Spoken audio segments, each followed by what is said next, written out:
numa outra ocasião, se Deus permitir, faremos isso, mas eu quero trabalhar com vocês só o tema, expandindo a cultura do reino através de um caráter transformado. Você pode dizer isso comigo? Para expandir a cultura do reino, é necessário um caráter transformado. Eu fui muito abençoado e eu gosto de ouvir muitos bons ministros da palavra. Um deles é o pastor Luciano Subirá. Eu acompanho seus devocionais, algumas pregações, tive o privilégio de conhecê-lo pessoalmente, e uma família, quando saiu daqui, da CBN, foi para Curitiba, perguntou para mim: pastor, o senhor conhece a igreja em Curitiba? Eu falei: conheço. E eles disseram: qual igreja o senhor nos recomenda lá em Curitiba? Eu falei: Comunidade Alcance, do pastor Luciano Subirá. E eles estão lá, para a glória de Deus, felizes da vida, servindo ao Senhor e servindo aquele ministério. E o pastor Luciano Subirá, num vídeo curto, falou um pouquinho sobre essa questão do caráter na vida de Moisés, e aquilo mexeu profundamente comigo.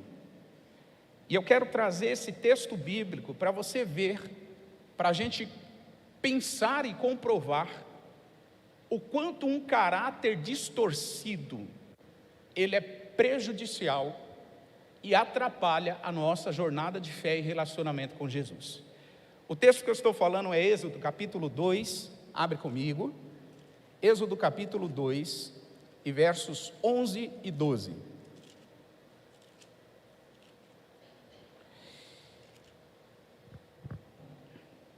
Livro do Êxodo capítulo 2, versos 11 e 12. E aconteceu naqueles dias, que sendo Moisés já grande, saiu a seus irmãos e atentou nas suas cargas, e viu que um varão egípcio feria a um varão hebreu de seus irmãos. Versículo 12, você pode ler? 1, 2, 3.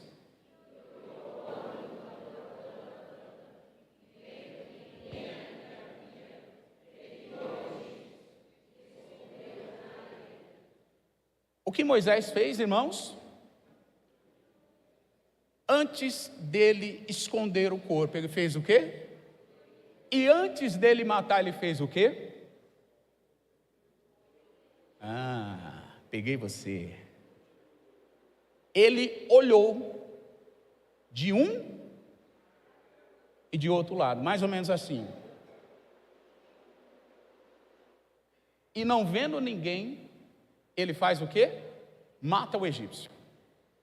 Se fosse na nossa lei brasileira, o Moisés seria condenado por assassinato e ocultação de cadáver.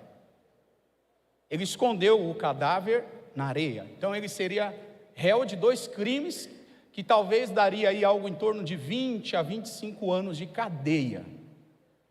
E o Moisés, nesta ocasião, ele faz isso, e esse texto tem um detalhe aqui muito importante, fala muito sobre o caráter de Moisés. Por quê?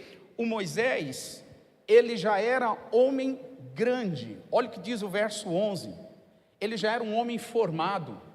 Segundo a cronologia bíblica, Moisés tinha aproximadamente 40 anos nesse episódio, porque depois disso ele foge para Midian, fica 40 anos em Midian e volta depois da chamada de Deus através da sarça ardente.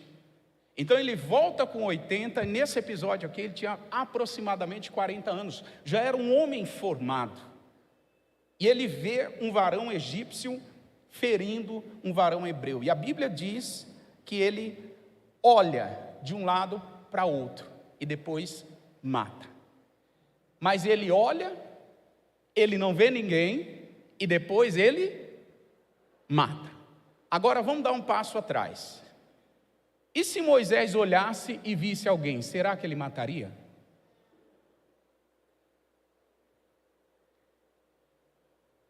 Eu vou repetir a pergunta. Se Moisés tivesse visto alguém, será que ele mataria?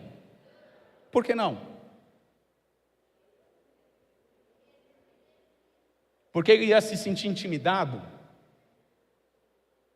E essa intimidação é fruto do quê, gente? O que é essa intimidação? Porque se Moisés olha de um lado e de outro, não vê ninguém, mata. E se ele olhasse e visse alguém, não mataria. Isso fala muito do caráter do Moisés. Porque veja, o que é o caráter? Caráter é aquilo que define a personalidade, a índole de uma pessoa. O conjunto de qualidades e defeitos vão determinar a conduta e a moral de uma pessoa. Isso é chamado de caráter. O caráter já foi definido por alguém como é aquilo que nós somos quando ninguém está olhando. Quer conhecer o seu caráter? Você vai conhecê-lo quando estiver sozinho. Quando ninguém estiver olhando para você. Então Moisés, ele assassina o egípcio, ele oculta o cadáver do egípcio, mas cremos que se tivesse alguém, como alguém falou aqui, ele ia se sentir intimidado e não mataria esse egípcio. Caráter é diferente de reputação. A reputação é aquela ideia que os outros têm de nós. Caráter tem a ver com a nossa essência.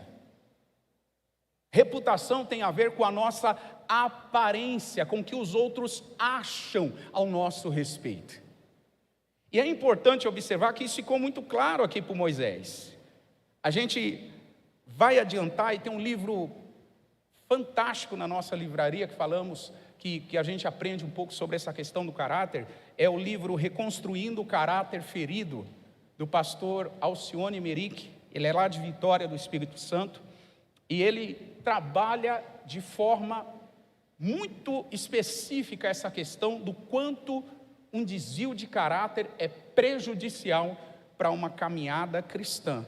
Então, para a gente avançar e estender a cultura do reino, meus irmãos, nós precisamos ter um caráter transformado. Você pode dizer isso comigo? Eu preciso ter um caráter transformado. A pergunta que a gente vai responder também de forma bem resumida: como desenvolvemos um caráter transformado? Como? Como a gente desenvolve o nosso caráter? Número 1, a gente não pode viver em função da vigilância humana. Como é que eu desenvolvo o meu caráter? Irmão, eu não posso ser crente só quando você está olhando para mim. Eu não posso ser pastor só quando eu subo aqui para falar. Eu não posso ser um pseudo-cristão só no domingo, culto da manhã ou culto da noite. Eu preciso ser cristão no trânsito. Eu preciso ser cristão quando a minha família me irrita. Eu preciso ser cristão quando eu sofro golpe e o dinheiro que eu esperava para arcar alguma despesa, ele é varrido, ele é limpado da minha conta. Eu preciso ser cristão nas ocasiões mais inusitadas da minha vida. Porque se a gente vive para ser cristão só enquanto os outros estão nos vigiando, isso depõe contra o nosso caráter. Olha o que diz Colossenses 3 e verso 22. Colossenses 3, 22. Vós, servos, obedecei em tudo a vosso Senhor, segundo o que, gente? Não servindo só no quê? Como para agradar os homens. Mas nós devemos servir de que forma? Com todo coração, temendo o que, gente? A Deus. Olha essa expressão: servos, não sirvam os seus senhores só quando eles estão olhando. O contexto aqui de Paulo para essa escrita é o contexto da relação senhor e escravo. Paulo está falando isso aqui, irmãos, dentro do regime da escravidão. Naqueles tempos, Um dos grandes desafios de transformação de um cristão era que o cristão que tivesse escravos, ele tratasse esses escravos de maneira justa, piedosa, honesta, recompensasse ele e até mesmo desse a liberdade para esse escravo. Porque naqueles tempos tinha um padrão de escravidão. Então Paulo escreve dentro desse contexto da relação dono de escravo e escravo. E aí ele diz para que os donos de escravos fossem misericordiosos, generosos, temperantes, cuidassem bem dos seus escravos. Em contrapartida, ele fala assim para os escravos: escravos, obedeçam em tudo. Paulo não disse assim: escravos, se ajuntem e promovam uma rebelião. Trabalha aí por trás, nos bastidores, cria uma grande rebelião e mate o seu senhor que te escraviza. Paulo não diz isso, irmão. Paulo diz: servos, escravos, obedeçam em tudo os vossos senhores. E mais, não é só quando ele estiver olhando você trabalhar não, viu? Não é só quando ele estiver de olho em você não. É quando ele não está de olho em você, quando você foge do raio da visão dele, quando você não está diante dele. E aí Paulo diz: porque você fazendo isso, você não está agradando aos homens, porque fazendo isto, você está em simplicidade de coração, temendo a Deus. Em outras palavras, você está dando um testemunho de bom caráter. Ô irmão, a gente tem que lutar contra tantas coisas na nossa cultura. Eu não sei você, mas eu aprendi nos lugares onde eu passei trabalhando. Eu aprendi assim: dá um nó no chefe. O chefe virou as costas, Cláudio, diminui o ritmo aí. Você está com alguma coisa precisando em casa, está precisando de uma garrafinha de água? Aqui na empresa tem tantas garrafinhas de água, o chefe nem usa. Quando ele der as costas, leva para casa a garrafinha. Eu aprendi assim, irmão. Mais alguém aprendeu isso ou só eu fui criado no Brasil?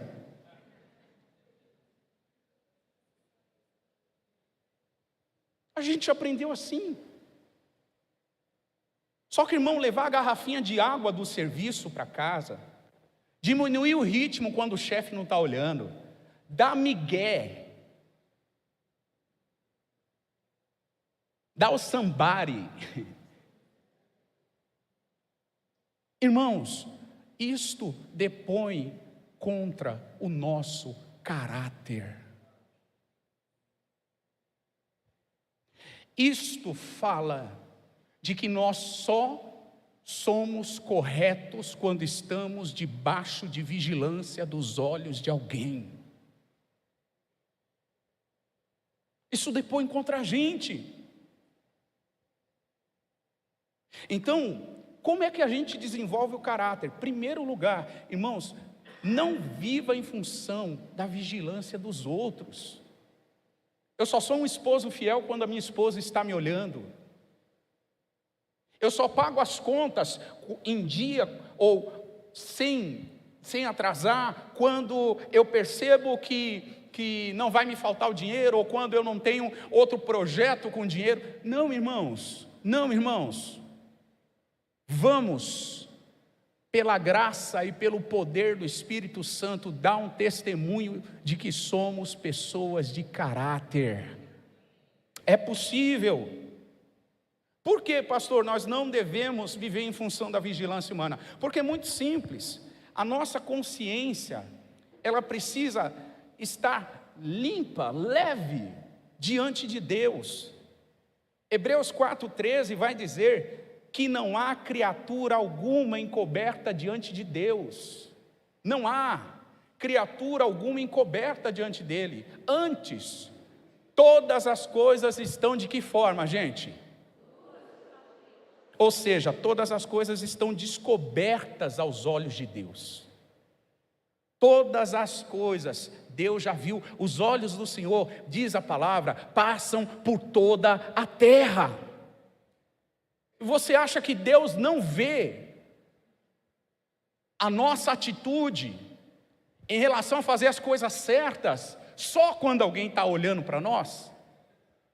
Então, em primeiro lugar, para desenvolver o caráter, precisamos não viver em função da vigilância humana. Em segundo lugar, nós precisamos, para desenvolver o caráter, ter uma disposição de trazer saúde, investir em saúde, para o nosso caráter ser transformado. O que é um caráter saudável? O caráter saudável, irmãos, ele tem duas marcas básicas, pode ter outras, tem duas que são básicas, inegociáveis. Quais são elas? Primeiro, um caráter saudável tem transparência. Segundo, um caráter saudável é composto pelo quebrantamento. Diga comigo, transparência. Diga comigo, quebrantamento. Deus não espera a perfeição do povo dele. Deus não espera que a gente acerte em todas as ocasiões. Deus não espera que a gente nunca minta na vida. Deus não espera que a gente nunca faça uma fofoca na vida. Não, Deus não espera isso de nós. Porque isso é utopia, isso é mentira, isto já é uma mentira. Deus conhece a gente. Só que o que Deus espera? Quando essas situações surgirem, a gente tem a transparência para deixar nítido o que erramos e quebrantamento para nos arrepender dos nossos erros. Você pode dizer isso comigo de novo? Quebrantamento e transparência. Dois personagens bíblicos que não tiveram isso. Dois: Caim e Geazi. Caim, a palavra diz que quando ele oferta para o Senhor a sua oferta, ele viu que a oferta do seu irmão Abel foi aprovada. Aquilo desperta uma ira no Caim. Gênesis 4, 5. E a palavra vai dizer que por causa desta ira, o semblante do Caim mudou. Mudou. Você se lembra que Deus diz assim para o Caim: Caim, se você fizer o que é certo, Deus vai te aprovar, rapaz. Deus diz para Caim: Caim, não ira o teu coração. Caim, muda a sua atitude. Por que você se irou? Deus pergunta, Deus desenvolve um diálogo com Caim no versículo 5 e 6, e olha que interessante, Caim não responde. Sabe qual foi a resposta de Caim para tudo que Deus estava falando? A resposta dele foi assassinar o irmão dele. A resposta de Caim foi um assassinato. Ele chama o irmão, leva o irmão para o campo e mata o seu irmão. Sabe por quê, irmãos? Caim tinha um problema de caráter. Deus estava dando a chance de Caim se arrepender. Caim não se arrependeu. Deus deu a chance de Geazi se arrepender. Ele não se arrependeu. Não vai dar tempo da gente ler. Mas a Bíblia diz que por causa do caráter distorcido de Geazi, ele foi buscar um presente que Naamã, depois de curado, quis dar para Eliseu, mas Eliseu recusou. O Geazi vai lá buscar esse presente, e a Bíblia diz em 2 Reis capítulo 5, que por causa disso, Geazi ficou leproso. Leproso. Irmão, guarda isso no teu coração. Um caráter adoecido adoece o corpo. Não dá tempo de falar de alguns ensaios científicos, estudos científicos, que alguns já estão completos, outros estão sendo desenvolvidos, que apontam isso, a relação de falta de valores morais, que é fruto do caráter, e o quanto que isso prejudica na saúde biológica e psicológica da pessoa. Tem gente que fica doente porque não tem caráter. Então, uma coisa que a gente deve ter muito claro em mente, irmãos, não é querer ser certinho. Tem uma expressão que o pessoal usava, não sei se usa mais, não é querer ser Caxias. Já ouviu isso? Não é querer ser Caxias. Então você é o certinho, você é o Caxias. A questão não é essa. Povo de Deus, a questão é o que a Bíblia está ensinando. Se Deus está dizendo, é o que a gente precisa fazer. Amém? Amém, irmãos? Percebi que o amém ficou mais baixo. Acho que é só uma impressão minha, errada assim. Mas vamos em frente. Terceira e última forma de desenvolver o caráter. A gente precisa de confissão e perseverança. Confissão e perseverança. Pastor Frank, ele faz parte de um grupo de pastores que eu, com a graça de Deus, participo lá há 10 anos. Mas esse grupo, o pastor Frank já participa há 19 anos, né, pastor? 19 anos. É um grupo de pastores, irmãos, que se reúne, sabe para quê? Para celebrar as vitórias uns dos outros, mas também para chorar as lutas uns dos outros. A gente faz isso lá. Por quê? Porque nós precisamos confessar, precisamos abrir o coração, precisamos expor. Porque se o pastor guarda tudo isso, isso vira uma dinamite dentro dele. Agora você pensa que com você é diferente? Tem coisas que se você ficar acumulando, isso vai te entupir. Vai te entupir. Você precisa confessar. A palavra de Deus diz em Tiago 5,16 que nós devemos confessar as culpas uns aos outros. Devemos orar uns, e aí a gente vai ser o que, irmãos? Curados. Deus quer te curar. Bota para fora. Não vale a pena ficar retendo, não vale a pena ficar acumulando, não vale a pena você ficar deixando esse conteúdo prejudicar, atrapalhar os seus relacionamentos, te deixar azeda. Irmão, tem cristão que já perdeu a alegria da salvação. Tem cristão que já não celebra as coisas de Deus, perdeu a alegria da salvação, porque é tanta tralha, é tanto entulho, é tanto lixo, é tanta falta de perdão que não foi liberado, é tanta coisa, que isso entupiu a pessoa não consegue se alegrar, a pessoa não consegue ser feliz, a pessoa não consegue curtir a vida, a pessoa não consegue festejar a vitória do outro. O outro começa a crescer, a pessoa já, porque ele já fica com dor de cotovelo, fica com inveja. É tralha que a gente vai carregando ao longo dos anos. Precisamos abrir o nosso coração e confessar. O Salmos 32:5 diz: confessei-te o meu pecado, e a minha maldade eu não encobri. Dizia eu: confessarei ao Senhor as minhas transgressões, e tu perdoaste a maldade do meu pecado. Confessa, abre o coração, partilha. O perdão vem de Deus, mas a culpa a gente tem que tratar com os outros. Abra o coração, seja leve. Quando se fala de perseverança, um texto que eu quero ler aqui para a gente já caminhar para o final, é Tiago 5, versos 7 e 9.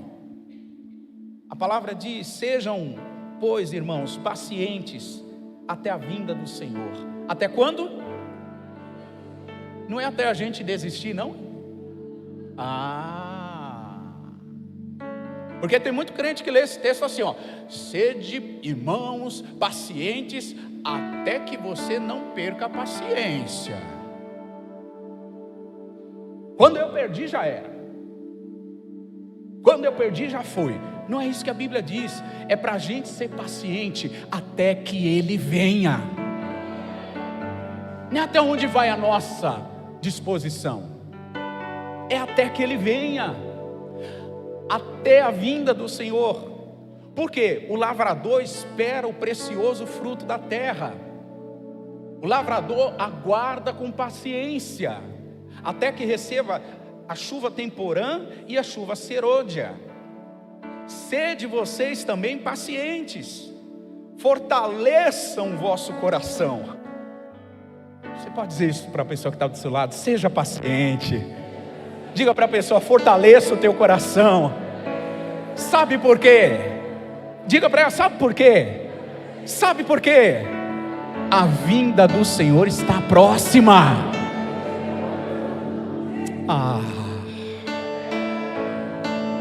Irmão, eu não vou falar sobre sinais. Você é inteligente, você lê a Bíblia. Mateus 24 está cumprido diante dos nossos olhos. Está esperando mais o quê? Mateus 24 está cumprido diante dos nossos olhos. Rumores de guerra, economia, peste, fome, dificuldades, está acontecendo. E o apóstolo Tiago diz: já que está acontecendo, se fortaleça no Senhor, seja paciente, porque a vinda do Senhor está perto. Pastor, e se eu tiver queixa contra o meu irmão? Versículo 9: irmãos, não vos queixeis uns dos outros, para que não sejam condenados, porque o juiz está à porta. Irmão, eu oro para que você nunca me ofenda, mas se um dia você me ofender, já saiba de antemão, você tem o meu perdão. Sabe por quê? Eu não quero ficar preso a nada. Quando a trombeta tocar, eu não quero que nenhum resquício me segure aqui na terra. Eu quero subir. Então eu oro para que você não me ofenda, mas se você me ofender, já saiba de antemão, você já tem o meu perdão. Já tem. É bobagem ficar segurando as pessoas, ficar retendo as pessoas. Jesus disse que se você reter as pessoas, você vai ser retido. Se você não perdoar, você não vai ser perdoado. É bíblico. A perfeição nunca foi a marca de nenhum homem que Deus usou na terra. Deus não usou homens perfeitos. Deus usou homens abertos para uma transformação de caráter. Te dou exemplo. Grava isso aí, pega essa lista. E se eu fosse você, eu me assemelhava a alguns deles aqui, porque eu me assemelhei. Em primeiro lugar, Abraão teve problemas com mentira e acabou transferindo o problema dele com mentira para o filho Isaac e para o neto Jacó. José teve ódio dos seus irmãos, ódio, tanto é que ele não queria perdoar. Depois de muito Deus tratar com ele, ele perdoou os seus irmãos. Davi tinha problemas com mulheres,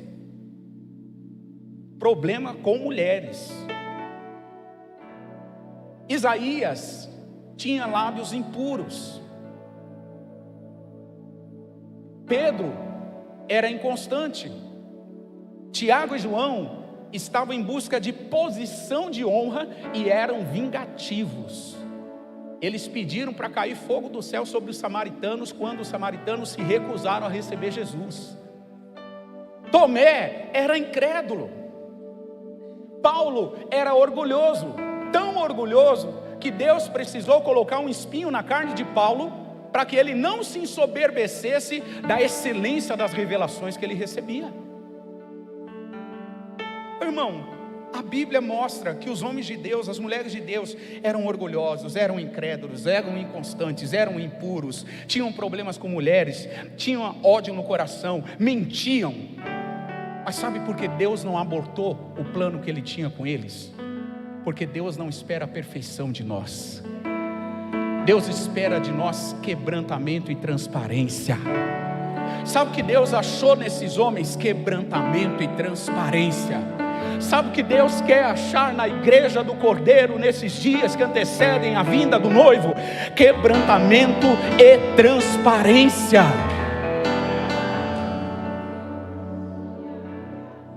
Não dá mais para a gente viver de máscara. Não tem mais tempo para isso não, irmão. Não tem mais tempo não. Não tem mais tempo para a gente brincar de ser crente no domingo. Não tem. Não tem. Botar a biblinha debaixo do braço e dizer, eu vou para a igreja, sou crente. Aí amanhã, que é segunda, você está fritando alguém lá. Você está iracundo. Você está brava. Não dá mais tempo para isso não, meu irmão. Não dá mais tempo.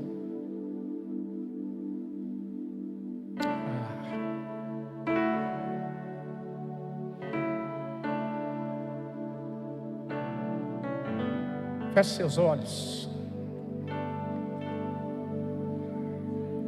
Querido Deus, nós queremos te agradecer, Senhor. Obrigado pela confiança que o Senhor depositou em nós. Tão falhos, Senhor. Somos tão falhos. Somos tão limitados. Somos tão imperfeitos, Senhor. Mas quando nós olhamos para a Bíblia, a gente não encontra na Bíblia o Senhor usando homens perfeitos. Nós encontramos na Bíblia o Senhor usando homens quebrantados e transparentes. Pai, eu te peço que a tua igreja receba do poder, receba do Espírito Santo a capacidade de se desarmar, Senhor. Nós declaramos que a igreja nesses dias se desarma à voz do Senhor. Nós declaramos que a igreja derruba todas as suas máscaras. Pai, nós não precisamos demonstrar perfeição a ninguém. Nós não precisamos provar nada para ninguém, porque nós já fomos comprados, nós já somos teus, o Senhor já é nosso. E o que nós queremos, Pai, é ver a tua obra se estendendo. Queremos ver a tua cultura, a cultura do teu reino ampliando e sendo estendida em nós e através de nós, Senhor. Pai, olha cada coração que está aqui diante do Senhor. Olha a sinceridade. O Senhor não quer sacrifícios. O Senhor quer corações quebrantados e contritos. Por isso, Senhor, acha nessa noite corações quebrantados e contritos entre nós. Meus irmãos, por favor, se coloque de pé. Nós vamos adorar o Senhor. Enquanto a gente adora, você pode continuar o seu tempo de entrega ao Senhor. Você pode confessar diante do Senhor que você não é tudo isso que você aparenta ser. Você pode dizer para o Senhor, Senhor, o Senhor já viu o meu coração. Eu não sou tudo isso. Eu não sou tudo isso que as pessoas imaginam. Eu não sou tudo isso que eu quero ser um dia. O Senhor sabe quem eu sou. Os olhos do Senhor estão sobre toda a terra, procurando justos, procurando gente quebrantada. Vamos se expor diante dele.